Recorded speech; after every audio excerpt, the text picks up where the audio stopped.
Bonjour, je m'appelle Ludovic Poulard et cela fait maintenant 29 ans que je suis fleuriste. De salarié à responsable de boutique sur Paris pendant 17 ans dans le 16e arrondissement,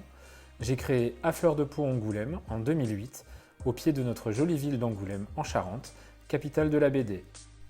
Tout comme notre ville bercée entre passé, présent et futur, j'ai pu me rendre compte, comme tout chef d'entreprise, que mon expérience tirée de mon parcours passé, cumulée aux difficultés du quotidien et à l'anticipation des tendances de demain, m'ont permis de faire face aux perpétuelles évolutions professionnelles et sociétales depuis bientôt 30 ans et d'acquérir une stratégie du savoir-faire au faire savoir. Bienvenue chez À Fleur de Pau Angoulême.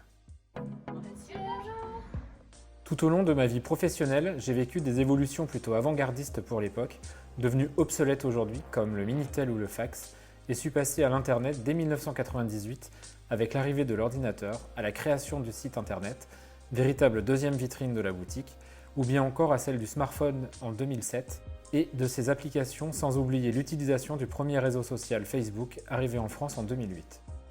Depuis, tout s'est accéléré, créant un maillage sur la toile entre grossistes, fournisseurs, transmetteurs floraux et commerçants que nous sommes, sans oublier nos clients et prospects, eux aussi connectés. A l'inverse, disparaissait le défilé des représentants, les catalogues papier de nos fournisseurs.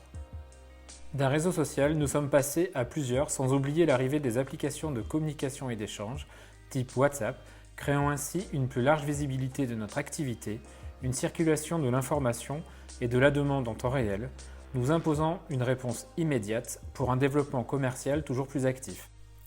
Ces nouveaux outils essentiels au quotidien nécessitent de l'investissement personnel et tendent à devenir des formations professionnelles impératives visant à parfaire ou acquérir ces nouvelles connaissances au travers des nouvelles technologies, e-learning, tutos, vidéos, sans pour autant oublier la formation en présentiel et le contact humain, afin de rester attractif, se différencier de la concurrence et maintenir une dynamique créative pour assurer l'apprentissage et la transmission.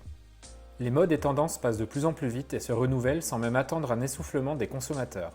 On est passé de la composition florale en glaneuse à celle des boîtes à chapeaux fleuries, à des inventions comme les gâteaux fleuris, à l'arrivée des bouquets de fleurs, de fruits, de baies et de légumes, en passant par les fleurs séchées de retour parmi nous, aux nouvelles techniques de conservation comme les fleurs stabilisées, créant un large choix et le développement de nouvelles clientèles. L'artisan fleuriste devra développer son propre style, sa propre mode sur le long terme, créant ainsi une identité propre et authentique afin de se différencier. Le fleuriste devra être plus présent dans l'avenir qu'il ne l'est aujourd'hui dans les syndicats, groupements, associations de commerçants, fédérations afin d'être à l'écoute tant en local que national des normes et règles en vigueur pour notre profession et celle à venir, afin d'obtenir un droit de parole important face à son statut d'indépendant. Lors de l'épisode Covid, notre syndicat professionnel a obtenu des pouvoirs publics que nous passions de commerce non essentiel à essentiel. En 2021, notre métier se développe vers le digital avec l'ouverture de notre site de vente en ligne et la création de nos e-boutiques sur les réseaux sociaux pour la vente de fleurs, accélérée par l'effet post-Covid et du développement du click and collect. Dans l'avenir, cette digitalisation sera incontournable et ne cessera d'évoluer par le développement des ventes en ligne de tous nos produits actuellement en vente dans nos boutiques, ainsi que la livraison en sous-traitance type Uber, le tout facilité par des moyens de paiement à distance de plus en plus accessibles et sécurisés. Compte tenu des évolutions climatiques et des coûts engendrés par la transition écologique en cours, notre profession va devoir se poser quelques questions sur la provenance des fleurs dans l'avenir. 85% des fleurs vendues en France proviennent actuellement de l'étranger, mais aussi du développement du réseau de production locale moins énergivore et plus écolo-bio. Pour nous, commerçants de proximité, il faudra accompagner nos clients à des achats plus raisonnés, certes plus chers dans un premier temps, mais dont l'impact écologique et économique local assurera l'avenir de nos régions et de notre pays. Le challenge actuel de notre métier est de développer le digital tout en conservant une clientèle en boutique afin de ne pas perdre notre première place de circuit d'achat des végétaux devant les grandes surfaces et jardineries et ainsi conserver notre image de spécialiste, notre rôle de conseil et la proximité avec nos clients qui font notre force, nous les indépendants.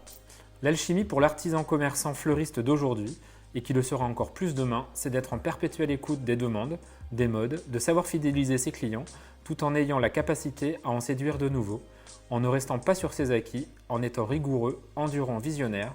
et en se renouvelant sans cesse dans son métier et ses nouvelles technologies, mais aussi dans la façon de le montrer. C'est tout l'art de jongler entre le savoir-faire et le faire savoir.